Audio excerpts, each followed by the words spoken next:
Dino ribs are also known as beef ribs and are one of the best bites in barbecue. In this video, I'm going to show you my complete beef rib process, including how they're delivered, trimmed, slathered, rubbed, smoked, wrapped, sliced, and then reheated. I just got a couple of Dino ribs from Porter Road and wanted to share how they are packed and shipped. The cardboard box is insulated on all 6 sides. Inside the box, you'll find a layer of frozen gel packs, then all the vac-sealed meat, and then another layer of gel packs. Other than the plastic wrappers, most of the material is recyclable. The meat from Porter Road ships very cold, and the ground beef, sausages, and larger roasts are frozen. Before my first order over a year ago, I didn't think they'd still be cold after a few days in shipment, but I've never had an issue. In general, you're going to want to consume or freeze your meat within 4 to 10 days of arrival. I'll leave a link to the Porter Road FAQ where you can learn more. Here's how I like to trim Dino ribs. You could just throw them on the pit as is, but I personally like to touch them up a bit. I start by removing the lean layer of meat on top and use it in a stir fry. If you leave it on, then it may slide around and mess up your top bark. If I have time, then I'll remove the fat cap and the extra thick silver skin underneath it. It doesn't hurt to leave it on, but you get a cleaner bite without that silver skin. You can remove that silver skin by wedging your knife in between the silver skin and the meat, and then slowly push the knife up and away from you.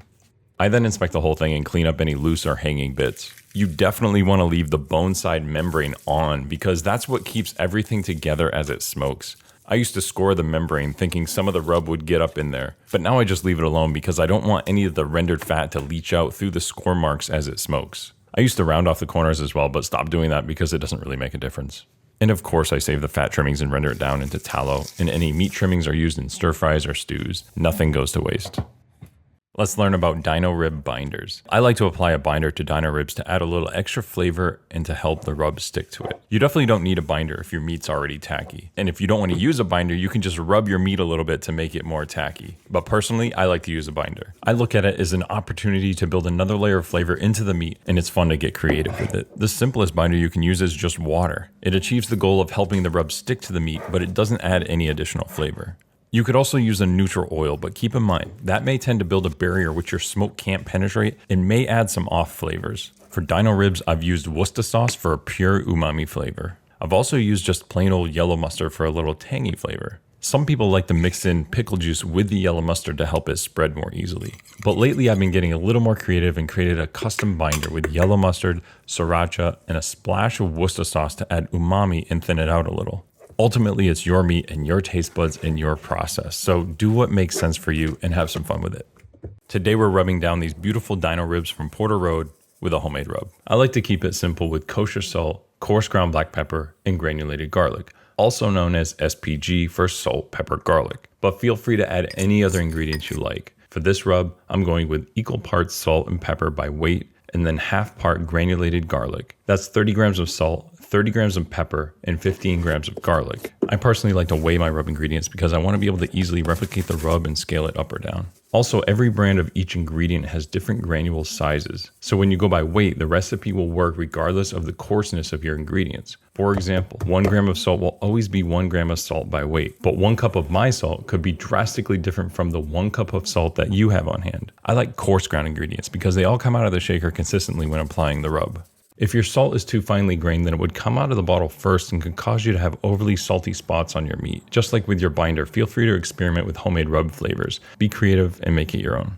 I trim, slather, and rub them the night before and then put them in the fridge for the night. The next morning I smoke them at 200 degrees for 2 to 4 hours or until they hit 140 degrees internal. I start this low because I want the meat to be exposed to as much smoke as possible early on. I start with a small fire with a few pieces of charcoal and a single chunk of wood. I leave all vents wide open to start and close my bottom vents about halfway when the smoker hits 200 degrees. I keep a fan in one lower vent just to help stabilize the temp, but keep the other vents open to help with airflow. I render the trimmed fat into tallow while smoking the meat and keep a few wood chunks on the middle grate to keep them warm. I'll feed the fire with those chunks every 30 minutes and rotate new chunks on deck. Smoke is attracted to moisture, so I like to spritz every 30 minutes or so with an apple cider vinegar and Worcester mix. Once the meat hits 140 degrees internal, I bump the heat up to 250 by opening the bottom vents and adding more charcoal and wood to the fire.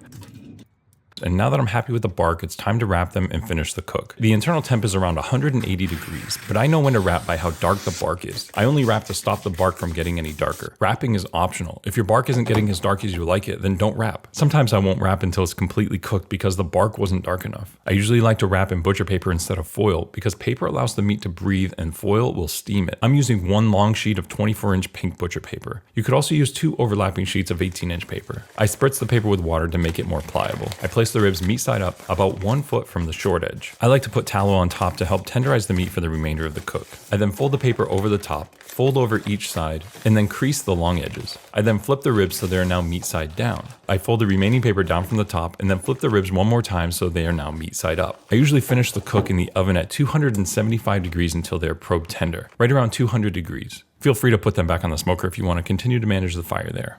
Your dino ribs are finally done and we're ready to slice in. After you pull them from the heat, let them rest for at least 30 minutes to help the meat settle and redistribute the juices. Remove them from the paper and pour on the rendered tallow. The most common way to slice dino ribs is parallel to the bones, but you could also remove the bones and slice the other way as well. For these ribs, I intentionally wanted a very meaty middle rib, so I sliced off the little one to the side and then sliced the other side at an angle. You could also turn them upside down and slice from the bone side so you can see what you're cutting. I'm going to shut up for a second so we can just enjoy these dino ribs.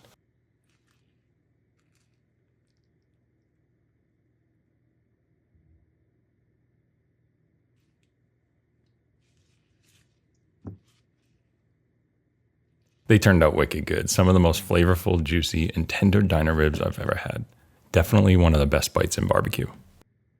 Today we're going to reheat these dino ribs with sous vide. I usually like to cook and then hot hold my meat until service, but I couldn't align my schedule for a Thursday 6 p.m. dinner. This reheat method I'm going to show you allows me to smoke when it's convenient for my schedule, and then sous vide it a few hours before mealtime. I fully cooked the ribs and then let them rest until they came down to about 175 degrees. I sliced and then individually vac sealed them. I then threw them in an ice bath to help them cool quickly, and was reminded of the bobbing for apples game we played in the 80s. There's no way that would fly today, but if I do it again, I would definitely rather bob for ribs.